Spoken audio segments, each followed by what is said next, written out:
इसलिए उपासक को बहुत सरल ढंग से समझना चाहिए कि पुरानी फसल यदि बाजरा बोई है और बाजरा की रोटी मिल रही, तो अगली फसल गेहूं बो दिया तो कल ही नहीं रोटी बना लोगे। 5-6 महीने लगेंगे किसान मेहनत करके, खेती तैयार करके, दाना बो करके, सींच करके, संभाल करके, फिर भी वो अतिवृष्टि, अनावृष्टि, ओले वृष्टि आदि से बच जाए, सुरक्षित हो जाए, तो सुरक्षित अनाज घर आ जाए, फिर वो पीस कर रोटी बना सकता है। तुम अनंत जन्मों से मनमानी आचरण करते रहे, आज नाम शुरू किया है तो वो तूफान नहीं उठेगा, नष्ट करने के लिए वो अपना स्वरूप धारण करेगा। उसकी गुलामी सहते रहे अभी, काम क्रोध लोभ मोह मद मत्सर। अब तुमको धैर्य पूर्वक नाम को पकड़े रहना। जैसे आंधी चले तो हम पहाड़ का आश्रय ले लें, हटे ना इधर उधर, तो आंधी तूफान पहाड़ को नहीं उड़ा सकती। ऐसे ही श्री भगवान कह रहे, मामेव ए प्रपद्यन्ते माया में ताम तरन्ति। माया का तूफान आएगा पर तुम मेरे चरणों को पकड़े रहना, छोड़ना नहीं। पर ये जिनका मलिन हृदय है ना, वो सोचते हैं 4 दिन नाम जप करेंगे सारे दुख मिट जाएंगे। हाँ, पक्का मिट जाएंगे, जड़ से मिट जाएंगे। पर धैर्य पूर्वक जीवन को आगे बढ़ाओ।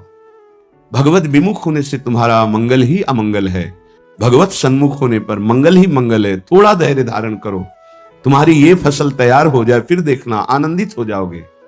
पर ये कुसंग मन का और तन का, ये दोनों परमार्थ में टिकने नहीं देते। जहां ऐसे मित्र जन मिले जो गलत आचरण करने वाले होते हैं, वो पूछते हैं तुमने शराब छोड़ दिया, मांस छोड़ दिया, तुम नाम जप करने लगे, कुछ लाभ हुआ? अरे कुछ नहीं होने वाला, तुम देख लो करके। उसके दिमाग में माया तो आक्रमण किए ही है। तत्काल नकारात्मक भाव आ जाता है कि नहीं नहीं, भगवत मार्ग में कुछ नहीं मिला, ठीक कह रहे हो, तो आओ हमारे संग फिर हो जाओ। फिर वो माया के मलिन आचरणों में उतर जाता है। वो संत द्रोह, भगवत द्रोह उसके हृदय में अपना स्थान बना लेता है। फिर जन्म जन्मांतर, युग युगांतर कब अवसर आएगा भगवत मार्ग में चलने का। इसलिए जिनको सत्संग मिला है, जिनको नाम जपने का सौभाग्य मिला है, उनको बहुत धैर्यवान होना पड़ेगा। इसको ऐसे पकड़ना होगा कि जैसे हम बहुत बीमार हैं और इस औषधि के सिवा हमारा कोई रास्ता नहीं बचने का, अब हमको ये औषधि खानी ही है। तीनों तापों का नाश करने की सामर्थ्य और संसार समुद्र से पार करने की सुदृढ़ नौका, भवरोग की अचूक औषधि नाम है। हमारा भाव बने न बने, भाव बिगड़ जाए, कोई बात नहीं, तुम नाम मत छोड़ना, हमारी प्रार्थना मानना, नहीं तो ये तूफान माया का आपको उड़ा ले जाएगा, परमार्थ में नहीं खड़ा होने देगा। बहुत धैर्य पूर्वक दीर्घ काल तक चला जाता है। धैर्य कहते हैं लाभ मिले ना मिले, हानि मिले, अपमान मिले, सम्मान मिले, हम किसी भी स्थिति में अब नाम नहीं छोड़ सकते। वो जीत जाएगा माया से। विपक्ष बहुत जोरदार है, आप क्या समझते हो? आप भगवान के अंश हो, ये भूल चुके हो, लेकिन वो नहीं भूली, वो भगवान की शक्ति है। भगवान कह रहे हैं मम माया दुरत्य, मम माया, मम मेरी है। जैसे ममैवांश हो आपको बोला, तो विपक्षों को भी बोला मम माया। अब आपको सावधान करने के लिए भगवान ही संत, गुरुदेव, शास्त्र इस रूप में संबोधन करते हैं। तो अगर आप इनकी बात मान जाओगे तो माया भगवती कृपा करेंगे और अपना प्रभाव समेट लेंगी। और यदि आप इनकी अवहेलना, उल्लंघन करोगे तो फिर उनके प्रभाव से बड़े बड़े ज्ञानी परास्त हो गए हैं। इसलिए जिनके कानों में आवाज पहुंच रही हो, हमारी प्रार्थना है, बहुत जन्मों से भटक रहे हैं, ये दुख सुख के प्रलोभन और भय में आकर के नाम न छोड़ दीजिए। ऐसा भी हो सकता है कि नाम जपना शुरू करें, आपकी नौकरी लग जाए, आपका काम बन जाए, आपकी अनुकूलता बढ़ जाए। ये नाम का फल नहीं है, ध्यान रखना, ये नाम का फल नहीं है। हम स्पष्ट आपको कह रहे हैं कि जब से आपने नाम जपना शुरू किया आपका सब मंगल होने लगा, ये नहीं है। ये आपके पुण्यों का है, पूर्व पुण्यों का है। ये नाम आपको सामर्थ्य देखा, दुख और सुख दोनों सहकर परमानंद की प्राप्ति, ये विषयानंद नाम के फल से नहीं। आप नाम जपना शुरू किए, सब कुछ बिगड़ना शुरू हो गया, ये नाम का फल नहीं है, ये आपके पाप नष्ट हो रहे हैं। विवेक पूर्वक चलिए। अगर विवेक नहीं धारण करेंगे तो फिर सब मार्ग छूट जाएगा। विवेक इसी से उत्पन्न होता है, सत्संग से। जहां विवेक जागृत हुआ वो आपको टिका देगा परमार्थ में, नहीं तो बहुत बलवती भगवान की माया है। जब लोगों के विचार सुने तो लगता है कैसे निकल पाएंगे इस माया से। आप निकलना ना चाहे तो किसी की सामर्थ्य नहीं कि आपको निकाल सके। स्वयं श्री भगवान आपके हृदय में बैठे हैं। क्या हो रहा है? दुर्गति हो रही। क्यों? क्योंकि आप नहीं निकलना चाहते, इसलिए। भगवान हृदय में बैठे हैं, नहीं निकल पा रहे हो, बात मान लो। आप निकलना चाहो तो निकल सकते हो, आप न निकलना चाहो तो किसी की ताकत नहीं कि आपको इस माया प्रपंच से निकाल सके। इसलिए आपसे प्रार्थना है कि आप निकलने की कोशिश कीजिए। इसका बड़ा ही प्रलोभन और भुलावा प्रभाव है। प्रलोभन और भुलावा एक क्षण में भुला दे सारे ज्ञान विज्ञान को और अपने में आकर्षित कर दे, उसका नाम माया। ऐसे प्रलोभन फेंक दे कि जानबूझकर तुम भगवान को भूल जाओ और उन प्रलोभनों में लग जाओ, उसका नाम माया। सावधान हो जाइए। इसके प्रलोभनों में, इसके भोगों में आज तक कभी कोई सुखी और तृप्त नहीं हुआ। तुम्हें अब जो मार्ग मिला है यह तृप्ति का मार्ग है। तृप्त हो जाओगे, हाथ उठा के कहोगे अब कछुनाथ न चाहिए मोरे। देख लेना, चलो तो आगे। वैभव, जब ब्रह्मा जी नमस्कार करते हैं तो इससे बड़ा वैभव क्या हो सकता है। भक्त को ब्रह्मा जी भी नमस्कार करते हैं। ब्रह्मा जी की बात जाने दो, जिनके नाभि कमल से ब्रह्मा प्रकट हुए, भगवान भी उनके पीछे पीछे डोलते कि चरण रज पड़ जाए और मैं पावन हो जाऊं। ये केवल अलंकारिक शब्द नहीं है, ऐसा ही है। पग चापू और सेज बिछाऊं, नौकर बनूं हजाम, हाकू बैल बनो गडवारो, बिना तनख्वाह रथवान, यही तो मेरे मन में ठनी, भगत मेरे मुकुटमणि। मैं भक्तन को दास, भगत मेरे मुकुटमणि। ये मार्ग आप चयन किए हैं भगवत कृपा से, तो इसमें आपको टिकना होगा, इसमें आपको परीक्षा देनी होगी। जितना पढ़ाया जाता है उतनी ही परीक्षा होती है, उसके आगे नहीं होती, ध्यान रखना। अध्यापक जितना आपको पढ़ाता है उसी पे प्रश्न करता है। तो जितना आपको सत्संग सुनाया गया, जितने में आपकी भूमिका भक्ति की है जैसी भी, उतना ही प्रश्न होगा, उसके आगे प्रश्न नहीं होगा। उतने पे तो आपको सफल होना पड़ेगा। नहीं सफल होगे तो फिर पढ़ाई कीजिए, फिर प्रश्न आएगा। जब आपको परमार्थ पद पे, परम पद में आरूढ़ होना है तो आपको ये निर्णय करना ही पड़ेगा। एक तरफ माया है, एक तरफ भगवान है। माया को साधन बनाकर भगवान की प्राप्ति की जाती है, भगवान को साधन बनाकर माया की प्राप्ति नहीं की जाती। प्रायः लोग इसी भुलावे में हैं कि भगवान को साधन बना लेते हैं और माया साध्य बन जाती है। मुझे ये चाहिए, नहीं मिला तो तुम भगवान नहीं। ये परमार्थ ऐसे नहीं चला जाता, धैर्य पूर्वक चला जाता है। अगर धैर्य का अवलंबन नहीं लेंगे, विवेक का प्रयोग नहीं करेंगे, विवेक है आपके पास, ऐसा नहीं कि आपके पास विवेक नहीं है, पर आपका विवेक ढका हुआ है। ये सत्संग उसी विवेक को जागृत करता है। आप सत्संगी हो, आप भुलावे में मत आइए। ये माया अपने पार्षदों के द्वारा आपको ठगना चाहेगी। आपने प्रभु को छोड़ दिया, प्रभु की क्या हानि होगी। आप अपनी दशा पर विचार कीजिए, डूब जाओगे, ये माया डुबो देगी। अनंत जन्म भटकते भटकते आज अवसर मिला है भगवत प्राप्ति का, ये आप जान नहीं पा रहे हैं। ये अवसर चला गया तो फिर आप पछताएंगे, कोई अवसर हाथ नहीं मिलेगा। पशु पक्षी बनने के बाद विवेक एकदम ढका रहता है, केवल उतना ही काम करता है, आहार विहार मैथुन निद्रा, बस। वो भगवत प्राप्ति करनी है, मेरा नया जन्म होगा, कुछ विवेक नहीं रहता। आप में ये विवेक जागृत है। आप विवेक पूर्वक परमार्थ को पकड़िए, इस माया की चालों को मत देखिए, सह जाइए, दुख सुख को सह जाइए। कल किसी ने प्रश्न किया कि जब श्री जी मिल जाती है तो कैसा आनंद होता है। कैसे कोई बता सकता है। जब लौकिक वस्तु के आनंद के वर्णन की सामर्थ्य जिह्वा में नहीं है तो अलौकिक चिदानंद प्रेम रस का वर्णन कैसे कर सकती है। आपको कोई भी मृदु पदार्थ पवाया गया, कैसा है? बोले मीठा। कितना मीठा है? बहुत मीठा। नहीं, बहुत मीठा कितना? खत्म। बोलो आगे इसके शब्द क्या है आपके पास उसका स्वाद बखानने का? उत्तर हो सकता है कि आप पाकर देख लीजिए, अन्यथा नहीं। जब प्राकृतिक मायाकृत वस्तु के आनंद का आप वर्णन करने में असमर्थ हैं तो चिदानंद को कैसे वर्णन कर सकते, जहां वाणी का ही प्रवेश नहीं है। रास्यानामेतत्, जितने आनंद के रहस्य हैं, बहुत सी साधनाओं में आनंद है। परम सुरहस्यम हरिरसोत, ये परम रहस्यमय वृंदावन का प्रेम रस है। देख देख फूल भई, जब अत्यंत आसक्ति ममता प्रिया प्रीतम से हो जाती है, उनका नाम जप करते हुए, लीला गायन करते हुए, रसिकों की कृपा प्रसाद से जब ऐसी ममता हो जाती, मेरी श्यामा जो, मेरे लाल जो, तब जाकर के हृदय में ये फूल भई। वो मुस्कुरा रहे, वन विहार कर रहे, वो झूल रहे, नौका विहार कर रहे, खेल रहे, उपासक का हृदय परमानंद की बाढ़ में आ रहा है। बड़ा ये रहस्यमय आनंद है। देखो, अपने बच्चे को जब खेलते हुए मां देखती है तो उसके हृदय में जो होता है वो कोई दूसरी माता अनुमान भी नहीं लगा सकती है। नवीन बधू और उसका बेटा दोनों एक कांत कमरे में बैठे हास प्रयास कर रहे हैं, और वो कहीं से देख पाई मां तो उसके हृदय में क्या होगा? एक अद्भुत आनंद, और वो मनाएगी, हे विधाता, आपने मेरी मनोकामना पूर्ण कर दी। मेरे बेटा बहू जैसे हंस रहे, खेल रहे, सदैव वैसे आनंदित रहे। ऐसे बेटे को खेलते देखकर उसको आनंद हो रहा है। छोटी सी मायाकृत ममता में उसका हृदय आशीष देता है, आशीर्वाद देता है।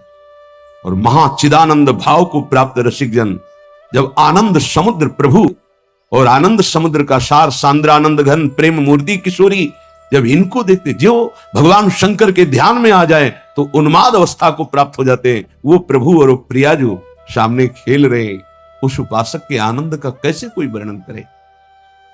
उसके हृदय में असीम रहस्यमय प्रेम प्रकाशित होता है। रहस्यानाम मेतत, जितने रहस्यमय आनंद है उन सब आनंदों का परम सुरहस्यम, परम रहस्यमय जो प्रेमानंद है वो वृंदावन प्रदान करता है। हरि रसोत, अभी किसी संग के प्रभाव से थोड़ा आनंद स्फुरित होता है, जैसे सत्संग सुन रहे, कोई भावात्मक बात आई, आपको आनंद, ये स्रोत नहीं है, ये संग का प्रभाव है कुछ क्षण के लिए। जैसे कोई कहते हैं जब मैं वृंदावन आता हूं तो हमारा मन भक्ति में रम जाता है, पर जब यहां से जाता हूं तो कुछ ही समय बाद वो बात नहीं रहती है। क्यों? क्योंकि यहां का प्रभाव है, यहां भक्ति नृत्य कर रही है, और यहां साधु मंडली में आप बैठ करके भगवत चर्चा सुनते हैं, आपके तत्काल पाप नष्ट हो रहे हैं। दरस परस अघनाश, आप दर्शन कर रहे हैं, आप सामूहिक रूप से बैठे हैं। इस सभा में आप ही नहीं बैठे हैं, इस सभा में प्रभु भी बैठे हैं। जहां मेरे भक्त मेरा गायन, यहां अखंड भगवान नाम कीर्तन वाणी का गायन, भगवत चर्चा होती है, तो आपके हृदय में भक्ति का रंग तो बढ़ेगा ही, पर स्थायी तभी हो सकता है जब आप उस रंग को सुरक्षित रखें, माया के रंग का प्रवेश ना पड़ पावे तब। इसीलिए कहा जाता है आप निरंतर नाम जप करें तो नाम पाहरू दिवस निशि, रात दिन नाम का पहरा लग जाएगा तो माया प्रवेश ही नहीं करेगी। बात यह है, आपके अंदर जो धरोहर जागृत हुई, आपके अंदर थी, उसे जागृत की गई है सत्संग के द्वारा।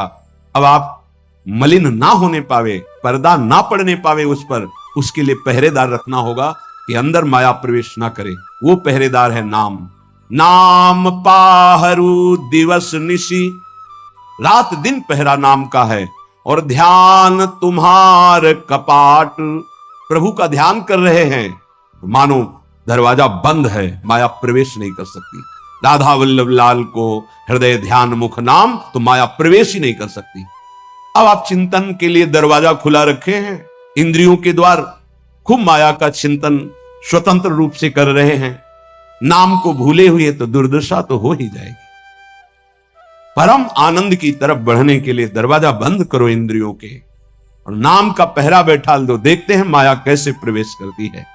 जितने भी स्वयं प्रकाश नित्य चिदानंद आनंद हैं, उन सबको प्रकाशित करने वाला यह वृंदावन है।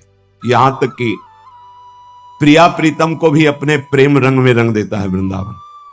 प्रिया प्रीतम भी वृंदावन के गुण गाते हैं श्रीमुख से, और वृंदावन के प्रेम में उन्मत्त हो जाते हैं। ऐसा वृंदावन, यदेतत् श्री वृंदावन में ही दृश्यो नंदयति नहा। अब तो मेरे नेत्र और मेरा हृदय केवल केवल वृंदावन का आश्रय लेकर आनंदित है। अनन्य आश्रय बहुत बड़ा बल होता है।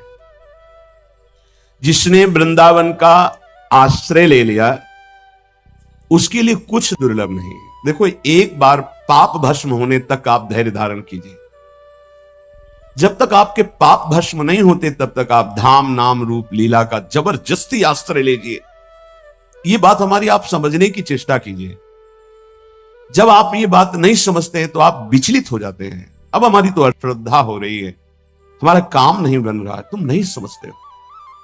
एक साथ सब काम बन जाएंगे, एक सेकंड में बन जाएंगे, बस तुम धैर्य रखो। जब तक तुम्हारे पाप नष्ट नहीं होते तब तक तुम धैर्य रखो, फिर आगे का रास्ता तुम खुद भाग पड़ोगे प्रभु की तरफ। हरिनाम जापक, राधा नाम जापक, ये ध्यान रखे, अगर वाणी से अश्लील वचन बोलेगा, गंदी बातें बोलेगा, प्रपंच की बातें बोलेगा, नाम भगवान नहीं चलेंगे। जैसे भगवान वैसे ही भगवान का नाम, ये परम पवित्र है। यदि आपकी जिह्वा पे आने लगा तो संत कृपा हो गई, हरि कृपा हुई, धाम कृपा हुई, तब ये नाम आया है। जो नाम है वही कृष्ण है, जो कृष्ण है वही नाम है।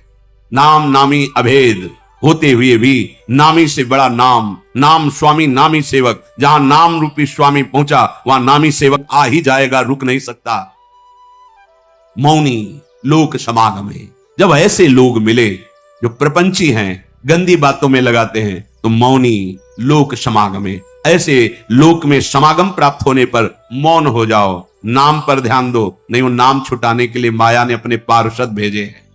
जिस व्यक्ति, जिस वस्तु, जिस स्थान के संयोग से भगवत विस्मरण हो रहा है, वो कोई भी हो, वो माया का भेजा हुआ पार्षद है हमारे समय को नष्ट करने के लिए। अब वो आपको ऐसी भांति देख करके कटुवचन बोलेंगे, उपहास करेंगे, आपकी निंदा करेंगे। आगे कह रहे, छोड़ी सर्वम सहो, चुपचाप सह जाओ, उत्तर मत देना। इससे तुम्हारे हृदय में नाम स्फुरित होने लगेगा। ये नाम क्यों स्फुरित नहीं होता? कहीं ना कहीं हमारे हृदय में अभिमान है, कुसंग का महत्व है, सहनशीलता नहीं है, इसीलिए नाम छूट जाता है।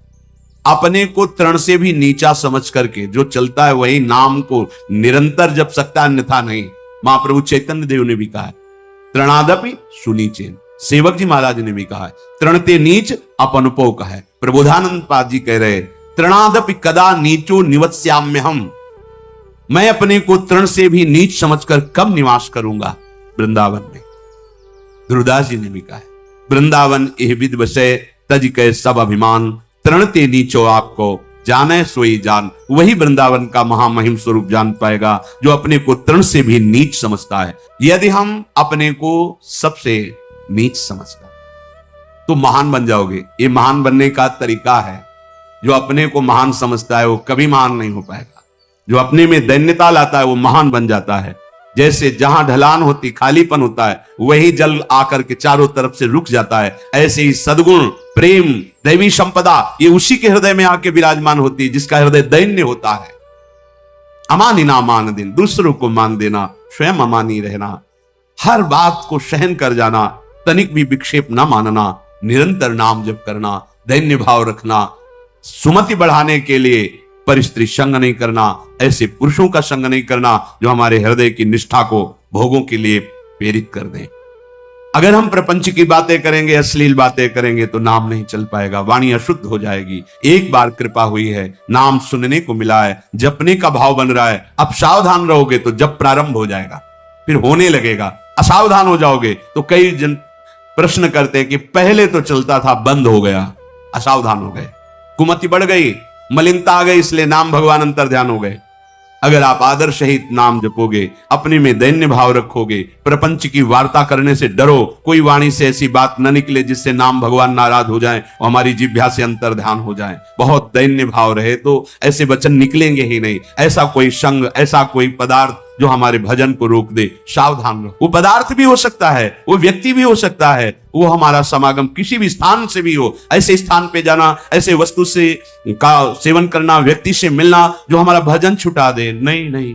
बहुत दुर्लभ बात आ गई है कि हमें राधा नाम में रुचि हो रही है, राधा नाम जपने की प्रेरणा हो रही, ये नष्ट ना हो जाए, ये बढ़कर ऐसी स्थिति में आ जाए, चलते फिरते, उठते बैठते, खाते पीते, सोते जागते, हर समय राधा राधा राधा। तो कह रहे हैं कि त्रिभुवन की राज्य लक्ष्मी, 14 भुवनों का वैभव आपके चरणों में लुटने लगेगा।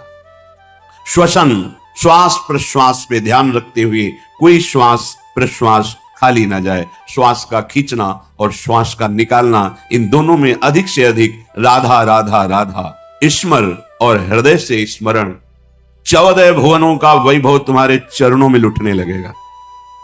यह लोक भी महासुखदायी और शरीर छूटने के बाद तो महाप्रेम स्वरूप दिव्य वृंदावन में अपने घर पहुंच जाएंगे। प्रिया प्रीतम के समीप यही हमारे स्वामी हैं, यही हमारे अंशी हैं।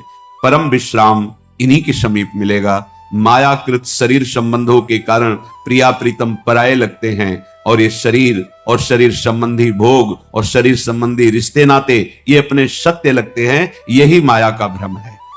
माया द्वारा प्रकट हुआ यही जाल है जिसको हम सत्य मान करके अपने इस अमूल्य जीवन को भगवद विमुखता में काट देते हैं।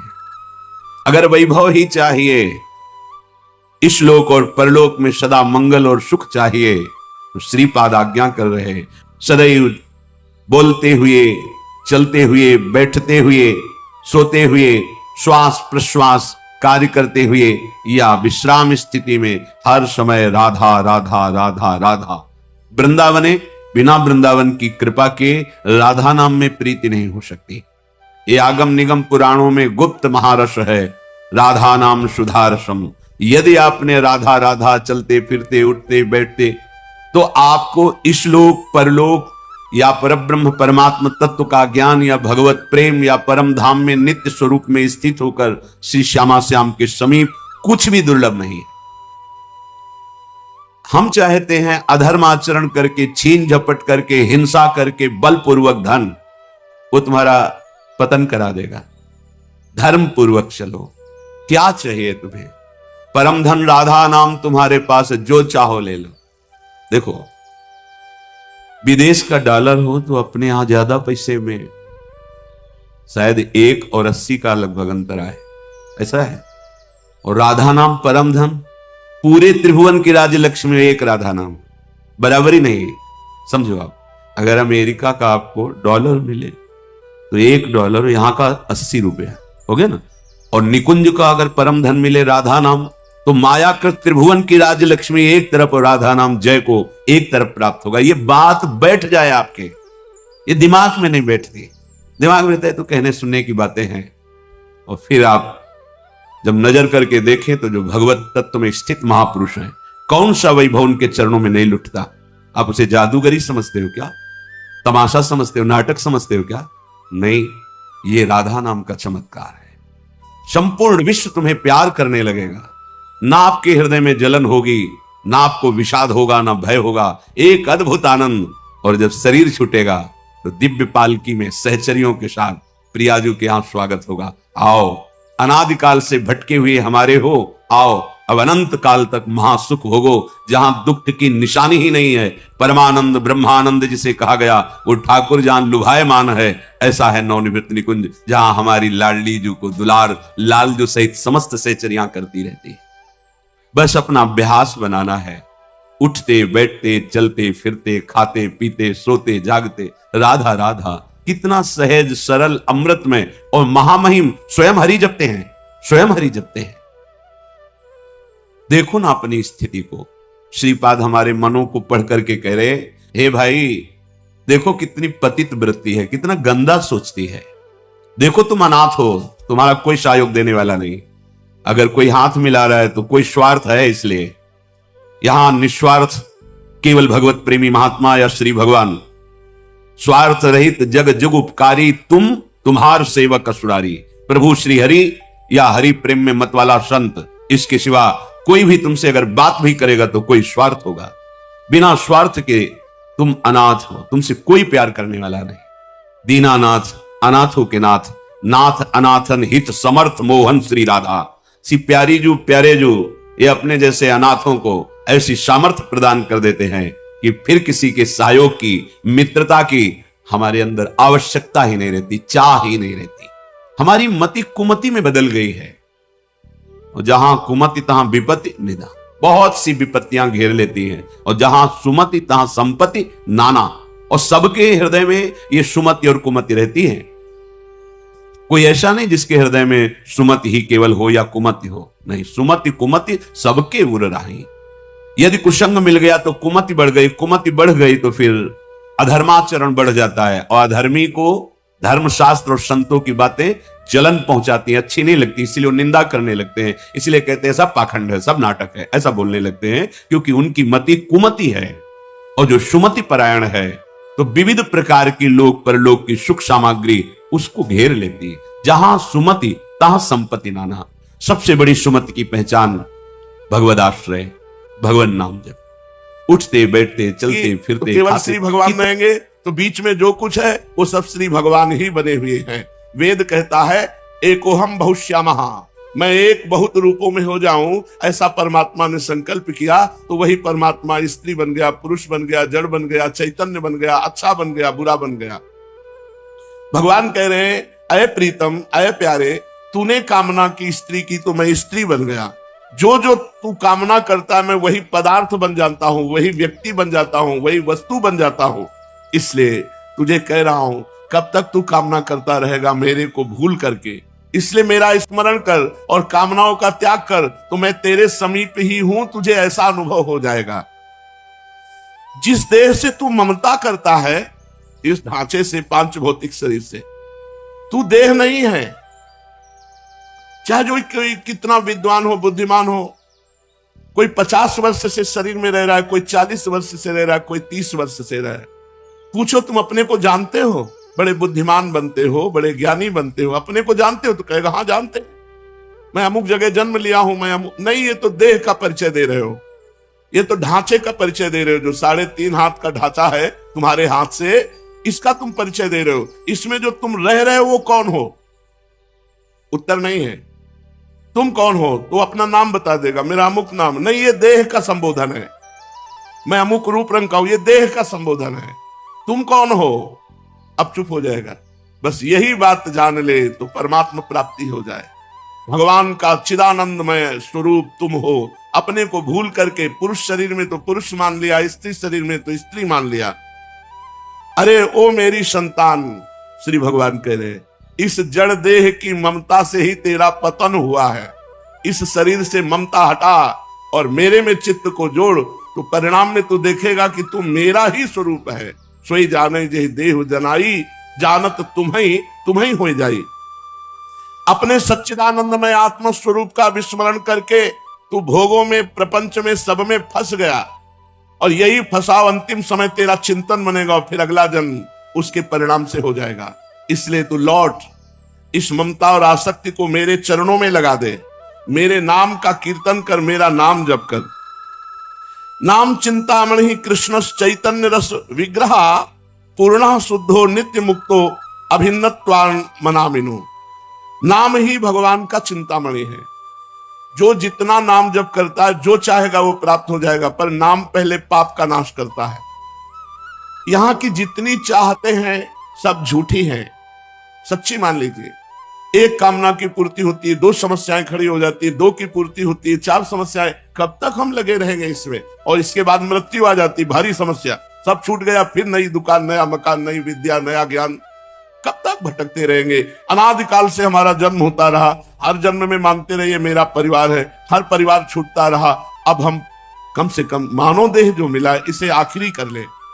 भजन के द्वारा, भगवत चिंतन के द्वारा हम ये चाह करें कि एक बार तो श्री भगवान को देखें, एक बार तो भगवान का साक्षात्कार करें। पर जीव ऐसा भूला हुआ है कि चाह ही नहीं है कि भगवान से मिले। तो भगवान का नाम चिंतामणि है। यदि आप लौकिक पदार्थ भी चाहते हो तो वो पुण्य के बल से प्राप्त होते हैं। तो सबसे बड़ा पुण्य है भगवान का नाम। खूब भगवान का नाम जप करो। नाम चैतन्य रस विग्रह, भगवान का चिदानंद स्वरूप नाम है कृष्ण। ये कृष्ण चिदानंद में जप कर देखो, बड़ा ज्ञान समाया हुआ है। जो राम राम नहीं कह पाते थे, मरा मरा मरा उल्टा जपे, वो ब्रह्म ज्ञानी हो गए।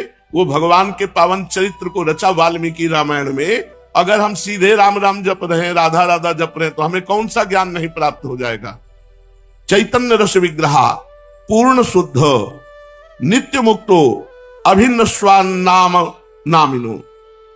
नामी और नाम अभेद है, भगवान और भगवान का नाम अभेद है। अगर हम नाम जप कर रहे हैं तो मानो भगवान कृष्ण ही कृष्ण नाम के रूप से हमारी जिह्वा में, मानो राधा किशोरी ही राधा नाम से हमारी जिह्वा में विराजमान है।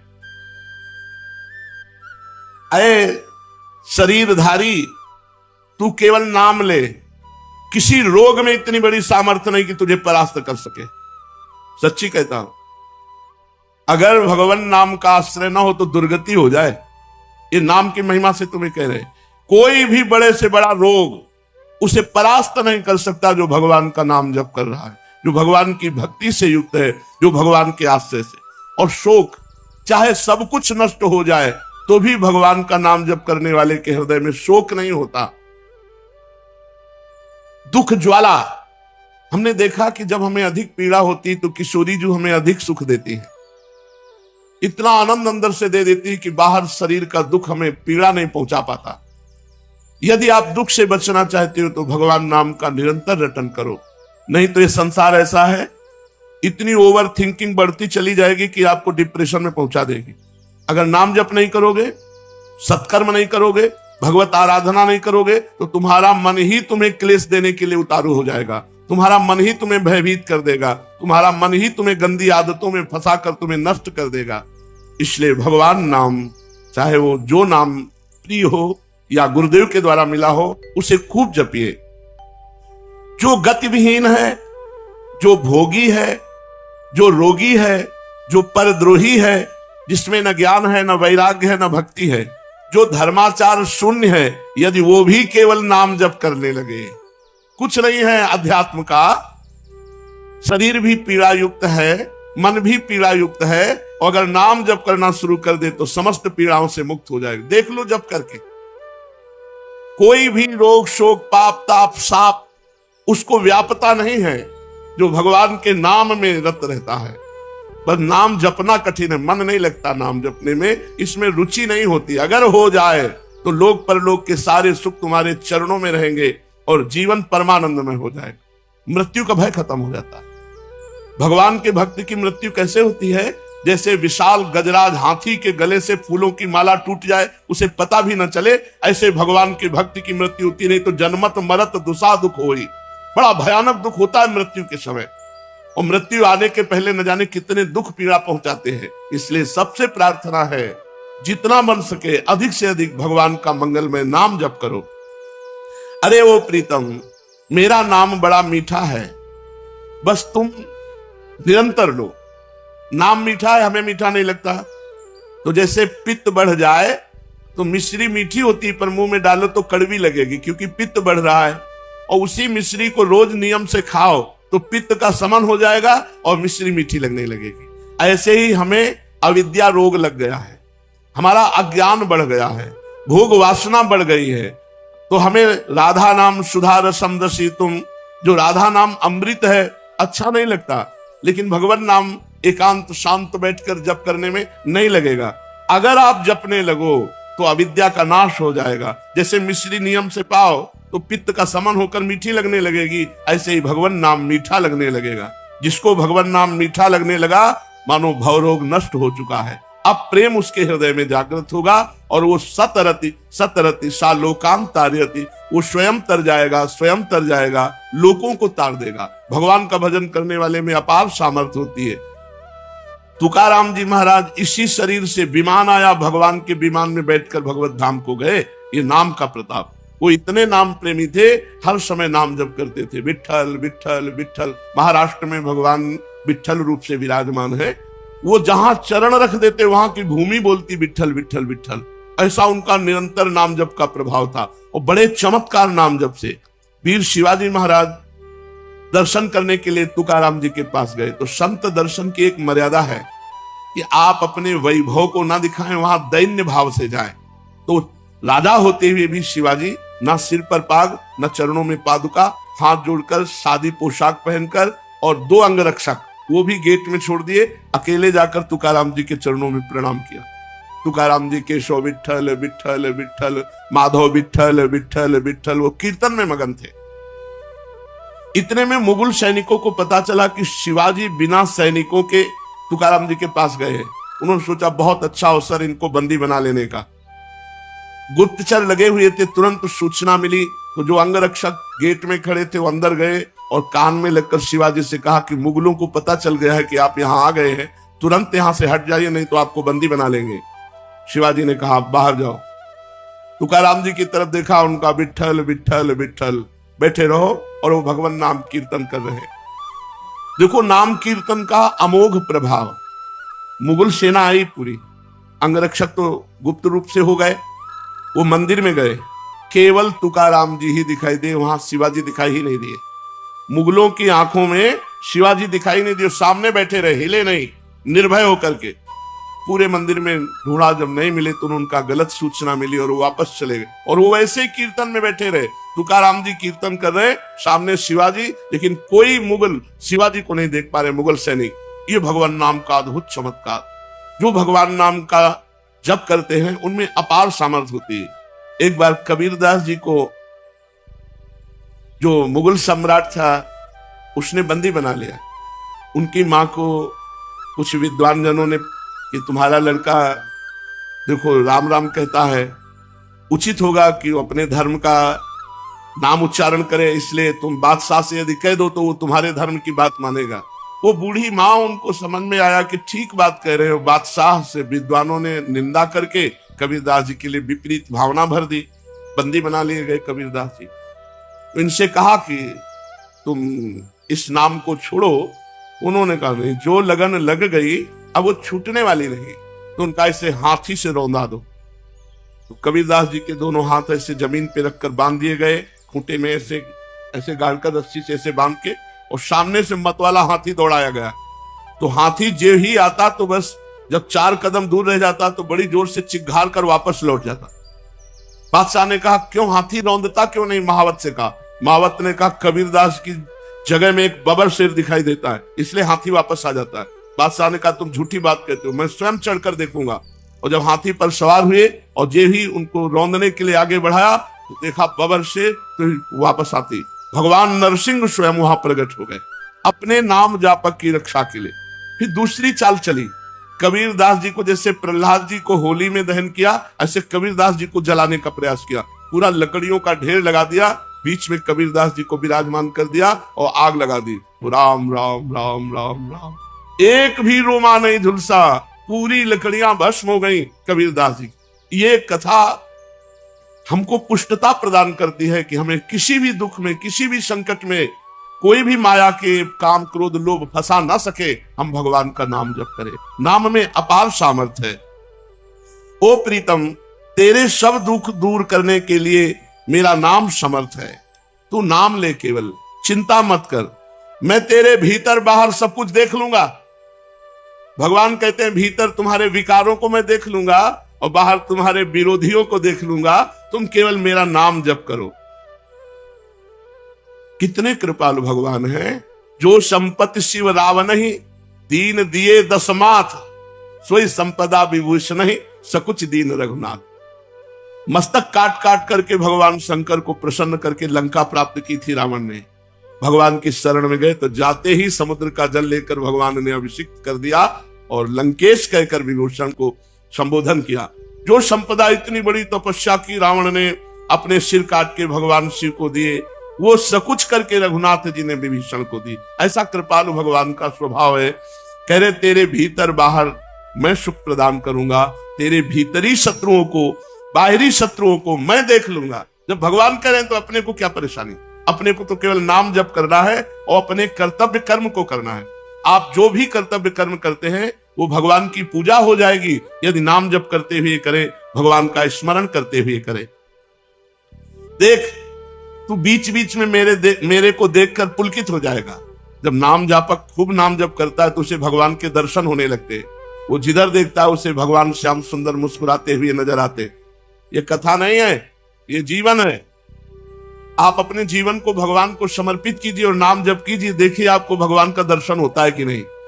भगवान यही है, भगवान सब में है, भगवान सब रूपों में है, भगवान सब समय में है। बस केवल आप नाम जप कीजिए, फिर आप देख लेंगे। मेरे सरस स्पर्श से अनुक्षण तू पुलकित रहेगा। तेरी आंखें जगत को नहीं देख पाएंगी, मेरे को देखेंगी।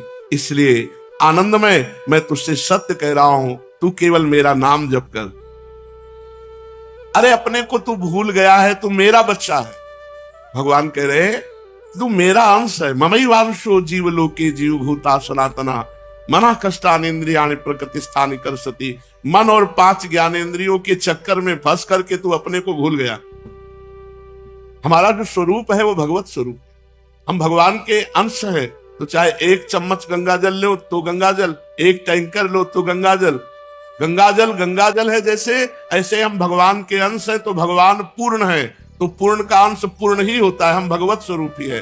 पर 5 ज्ञानेंद्रियां और 1 मन, ये भोगों में लगने के कारण हम अपने स्वरूप को भूल गए हैं। तो आनंदमय है, परमानंदमय है, लौटो, इस संसार के जंगल से लौटो, मेरी तरफ लौटो। कैसे लौटेंगे? केवल नाम जप से। जितना नाम जप करोगे उतने तुम मुझे अपने सानिध्य में देखोगे। और नाम जप नहीं है तो ये माया सामने दिखाई देगी, स्त्री पुत्र धन मकान नाना प्रकार की भोग सामग्री, और इसी में अब ये कर लेंगे तो हम सुखी हो जाएंगे, अब ये संग्रह कर लेंगे, इतना कमा लेंगे, ऐसा कर, और ऐसा सोचते सोचते मृत्यु आ जाती। कभी किसी का आज तक काम पूरा नहीं हुआ। काम पूरा तभी माना जाए जब भगवत प्राप्ति हो जाए। वृंदावन का पावन नाम जिसके कान में पड़ गया वो नरक नहीं जाएगा। और जिसने वृंदावन के ठाकुर को लुभायमान दृष्टि से देखा, ओ बांके बिहारी, राधा वल्लभ, राधा, ओ मेरे जीवन धन, एक बार प्यार से प्रभु की तरफ देखा, दृष्टम किंचित तद अपहृतम दृग स्पृष्टम श्यांग कर्षि। एक बार दृष्टि से बिहारी जी को देखा, एक बार वृंदावन का अन्न फल पाया, एक बार वृंदावन का जल पिया, एक बार वृंदावन के स्पृष्टम श्यांग कर्षि, किसी महापुरुष, किसी ब्रजवासी का स्पर्श प्राप्त कर लिया तो स्तोतुम शक्ता का इबततान भाग्य पुंजैक मौलिन। बड़े बड़े महान भाग्यशाली उसकी स्तुति करते हैं जो ऐसा लाभ प्राप्त कर लेता है। बड़े बड़े देवता उसको नमस्कार करते हैं जिसको ये लाभ प्राप्त होता है। अब आप विचार करो, आप वृंदावनवासी जो अखंड वास कर रहे हैं, उनके सौभाग्य का कौन वर्णन करे। अगर इस पर भी आपको प्रियालाल की कृपा नहीं दिखाई देती तो केवल बुद्धि भ्रष्ट है और कोई बात नहीं। बुद्धि अपने स्थान से गिर चुकी है, इसलिए आपको कृपा का अनुभव नहीं होता। नहीं, प्रतिपल कृपा ही कृपा हमारे ऊपर बरस रही है। ऐ मूढ़, अभी सावधान हो जा, नहीं तो मृत्यु तेरा सर्वनाश कर देगी। तेरे पास कुछ नहीं रहेगा। कुछ कमा ले, यहां कमाने आया है, अपनी श्वासें गंवाने नहीं आया। अरे मूढ़ा, प्रापेंद्रिय मविकलम किम्नु निगमैर निगूढ़ाम। तू इंद्रियों को प्राप्त करके भोगों के लिए विकल हो रहा, जो तेरा पतन है। तू अपनी इंद्रियों को संयम में ला और भगवत आराधना में लग। वेदों में भी जो गुप्त है रसो वैशाह, वो रस यहां प्रकट खेल रहा है ब्रजभूमि वृंदावन में। इसलिए तू अपने चरणों से यात्रा कर ब्रजभूमि की, और आ गिरिराज जी की परिक्रमा लगा, बरसाने की परिक्रमा लगा, वृंदावन की परिक्रमा लगा। पादो यात्रा व्यग्रव कुरुत वदनम नाम भीरतम। और यहां आकर के निरंतर नाम जप कर, कोई भी किसी की निंदा दोष दर्शन अपराध मत कर। कथा पीयूष शाब्दो श्रुतमपि, कानों से खूब भगवत चर्चा सुन। मनोध्यान और निरतम, मन को ध्यान में लगाओ। जो प्रगट में प्रभु के श्री अर्चा विग्रह अवतार विराजमान है, इनका ध्यान करो। जैसे हरिवंश महाप्रभु आदेश करते हैं, श्री राधा वल्लभ लाल को हृदय ध्यान मुख नाम। हृदय में उनका रूप और मुख में नाम। चरणों से परिक्रमा लगा रहे, हाथों से यहाँ सेवा कर रहे, खूब नाम चिंतन, नाम कीर्तन, निहाल हो जाओगे। अरे मूढ़ा, कुछ तेरे साथ नहीं जाने वाला। यहाँ एकमात्र सच्चिदानंद भगवान का नाम रूप लीला धाम का जो अवगाहन किया, वही तेरे साथ जाएगा। चलते हैं श्रीमद् भागवत महापुराण, जिसमें हमारे प्राणाराध्य प्राणप्रिय लाडले जीवन धन श्री लालजू महाराज का पावन चरित्र, जो गायन और श्रवण मात्र से भगवत प्राप्ति कराता है। जो चित्त लगाकर श्रवण करता है, उसके चित्त के समस्त मलों का नाश होकर चित्त चोर के पास चित्त पहुंच जाता है। प्रभु का वो प्रेमी हो जाता है भगवत चर्चा सुनने वाला। प्रसंग चल रहा है श्री महाभागवत परम तपस्वी भगवान के विशेष कृपा पात्र वसुदेव जी, जिनको पिता बनने का सौभाग्य प्राप्त हुआ, नंद ग्रह से योग माया रूपी कन्या को लेकर के कंस के कारागार के समीप आते हैं। सब बेशुद्ध पड़े हुए, जीव ही अंदर प्रवेश हुए, दरवाजा बंद, ताला लाख, पहरेदार जग गए। कन्या को देवकी जी की गोद में पधराया। गोद में पधराते ही कन्या रो पड़ी। नवजात शिशु की रोने की धुनी सुनकर पहरेदार चौंक गए। लड़खड़ाते हुए भागते हुए भोजराज कंस के पास गए और कहा, देवकी को 8वीं संतान हुई है। बस इसी बात का इंतजार कंस कर रहा था, क्योंकि आकाशवाणी ने कहा था, देवकी की 8वीं संतान तेरी मृत्यु का, तेरे सर्वनाश का कारण बनेगी। कंस बड़ी आकुलता और घबराहट के साथ द्वारपालों की बात सुनते ही कूद पड़ा, सूतिका गृह की ओर झपटा। मेरे काल का जन्म हुआ है, भयभीत होता जा रहा है, विकल होता जा रहा है। बाल बिखर गए, कई बार लड़खड़ा कर रास्ते में गिरा। बंदी गृह में पहुंचने पर